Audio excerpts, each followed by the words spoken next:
سارے نبیوں کی زندگیوں کا مطالعہ کیجئے، ان کو سخت سے سخت، کٹھن سے کٹھن حالات کا مقابلہ کرنا پڑا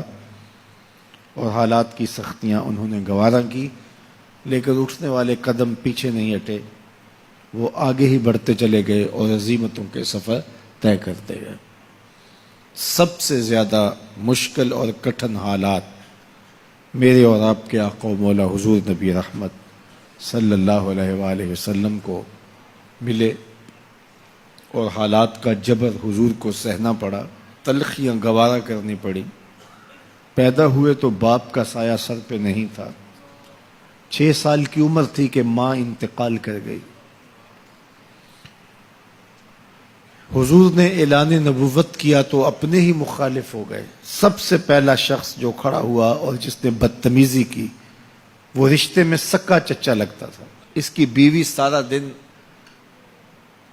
جا کے جنگل میں کانٹے جمع کرتی تھی، ام جمیل، اور جن راہوں سے حضور نے گزرنا ہوتا ان راہوں میں بکھیر دیتی کہ پاؤں زخمی ہوں گے اور منزل پہ پہنچ نہیں سکیں گے، لیکن میرے حضور گھر سے نکلتے ہیں، ان کانٹوں سے بچ کے گزرتے ہیں اور ان گڑھوں سے بچ کے گزرتے ہیں اور پھر بھی ان تک پہنچ جاتے ہیں۔ کھود لیے گڑھے، بچھا لیے کانٹے، آ گیا ہوں تمہارے پاس پیغام ہے۔ عقبہ بن ابی معیط حضور کے گلے میں کپڑا ڈال کے تاؤ دیتا ہے، حضور کے گھر کے سامنے کوڑا پھینک جاتے ہیں، اجنیاں حضور علیہ الصلوۃ والسلام کے بدن میں حالت سجدہ میں ڈال دی جاتی ہیں۔ اور یہ وہی ایام ہیں کہ حضور کا شفیق چچا کفار کی ریشہ دوانیاں بڑھتی ہیں تو بولتے ہیں کل ما اجبتا، میرے بھتیجے جو تمہارے من میں آتا ہے کہو، میں جو ہوں تمہاری پشت پہ کھڑا ہوں میں۔ ان کا بھی انتقال ہو جاتا ہے، جناب ابو طالب بھی انتقال کر جاتے ہیں۔ ایک ایسی ہستی جو حضور پہ جان نچھاور کرتی ہیں اور کوئی بھی تکلیف ہوتی ہے تو حضور ان سے بات کرتے ہیں تو دل کا بوجھ ہلکا ہوتا ہے، وہ ہے زوجہ رسول سیدہ خدیجہ الکبریٰ رضی اللہ تعالی عنہا۔ نزول وحی کے بعد جب حضور کی طبیعت پر ایک گرانی آتی ہے تو وہ خدیجہ الکبریٰ ہی تھی جو کہتی ہیں کہ کلا واللہ ما یخزیک اللہ ابدا، حضور آپ پریشان نہیں ہوں، آپ کا رب آپ کو کبھی بھی تنہا نہیں چھوڑے گا اور آپ کو پریشان نہیں ہونے دے گا،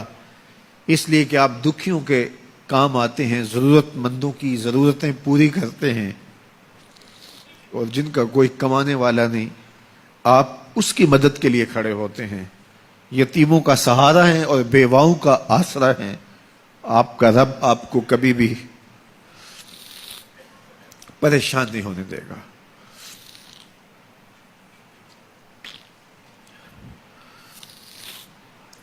سیدہ خدیجہ الکبریٰ کا بھی انتقال ہو جاتا ہے، جو ہر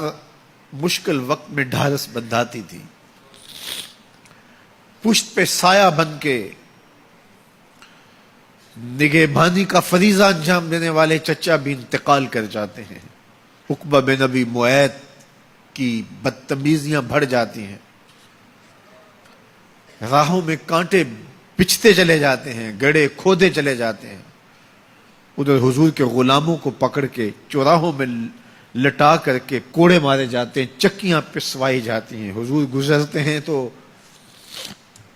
عمار ابن یاسر کے خاندان کے ساتھ تکلیفوں کے پہاڑ ٹوٹے ہوئے ہیں۔ حضرت سمیہ رضی اللہ تعالی عنہا جو حضرت عمار ابن یاسر کی والدہ ہیں، ان کو مکے کے ایک چوک کے اندر ابو جہل نیزہ مار کے شہید کرتا ہے، حضرت یاسر شہید کر دیے گئے۔ بلال حبشی چکی پیستے ہیں اور بدن میں ان کے میخیں ٹھوکی جاتی ہیں۔ عجیب عالم ہے، اپنے بھی مخالف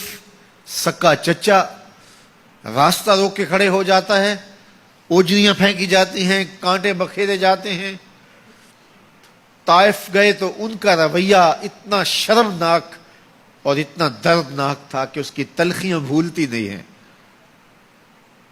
اللہ کے محبوب ایک دن حرم میں آئے اور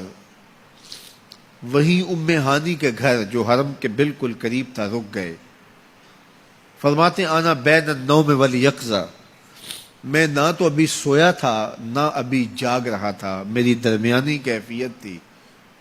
تو فرماتے ہیں کہ میں اپنی چچا زاد بہن ام ہانی کے گھر میں تھا کہ جبریل براق لے کے آ گئے اور آ کے سندیسہ دیتے ہیں ان اللہ اشتاق الی لقائک یا رسول اللہ،